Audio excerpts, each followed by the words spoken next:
بسم اللہ الرحمن الرحیم۔ السلام علیکم۔ حضرت سفیان سوری اور ہارون الرشید بچپن کے دوست تھے۔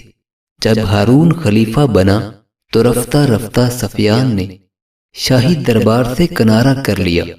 اس پر ہارون الرشید نے سفیان کو لکھا کہ آپ کی جدائی ہمیں ناگوار گزر رہی ہے، جلد تشریف لائیے۔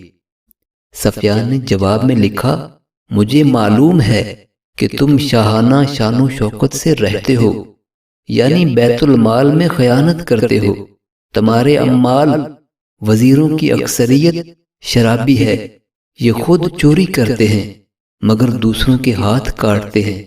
کیا تم چاہتے ہو کہ تمہارے ہاں آ کر یہ سب مناظر اپنی آنکھوں سے دیکھوں اور قیامت کے دن تمہارے خلاف شہادت دوں؟ مجھے تو یوں نظر آتا ہے کہ قیامت کے دن تیری مشکیں بدی ہوئی ہوں گی، تو آگے آگے ہوگا اور تیرے عمال، تیرے وزیر تیرے پیچھے پیچھے۔ اللہ تمہیں ہدایت کرے۔ آئندہ مجھے خط نہ لکھنا۔ اس خط کو پڑھ کر خلیفہ پہروں روتا رہا۔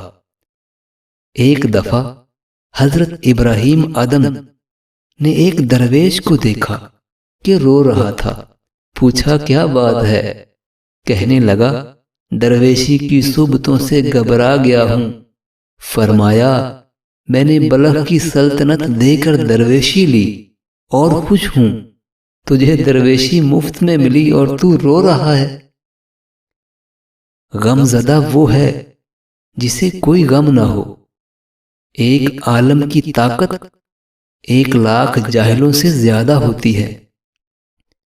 انسان کو 4 چیزیں بلند کرتی ہیں: علم، حلم، کرم اور خوش کلامی۔